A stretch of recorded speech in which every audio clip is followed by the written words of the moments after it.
അക്വാ forties എന്നറിയപ്പെടുന്ന ആസിഡാണ് nitric acid. വായുവിൽ പുകയുന്ന acid ഏതെന്ന് ചോദിച്ചാലും ഉത്തരം പറയണം, അത് നൈട്രിക് ആസിഡ് ആണ്.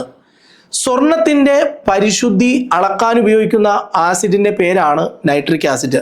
നൈട്രിക് ആസിഡിൻ്റെ രാസവാക്യം HNO3 എന്നാണ്. HNO3 എന്ന രാസവാക്യമുള്ളത് നൈട്രിക് ആസിഡിനാണ്. റോക്കറ്റുകളിൽ ഓക്സിലേറ്ററായി ഉപയോഗിക്കുന്ന ആസിഡാണ് നൈട്രിക് ആസിഡ്. റോക്കറ്റുകളിൽ ഓക്സിലേറ്ററായി ഉപയോഗിക്കുന്ന ആസിഡാണ് നൈട്രിക് ആസിഡ്. പ്രോട്ടീൻ തിരിച്ചറിയാൻ ഉപയോഗിക്കുന്ന ആസിഡും നൈട്രിക് ആസിഡാണ്. പ്രോട്ടീൻ കയ്യിൽ വീണാൽ ഉണ്ടാകുന്ന ഇളം മഞ്ഞ നിറത്തിന് കാരണമാകുന്ന പദാർത്ഥമാണ് സാന്തോപ്രോട്ടീൻ. സ്പിരിറ്റ് ഓഫ് നൈറ്റർ എന്ന് അറിയപ്പെടുന്നത് നൈട്രിക് ആസിഡാണ്. സ്പിരിറ്റ് ഓഫ് നൈറ്റർ എന്നറിയപ്പെടുന്നത് നൈട്രിക് ആസിഡാണ്.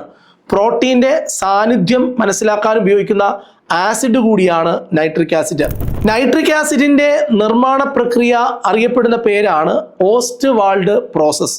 ഓസ്റ്റ്വാൾഡ് പ്രോസസ്സ് എന്നാണ് നൈട്രിക് ആസിഡിൻ്റെ നിർമ്മാണ പ്രക്രിയ അറിയപ്പെടുന്നത്.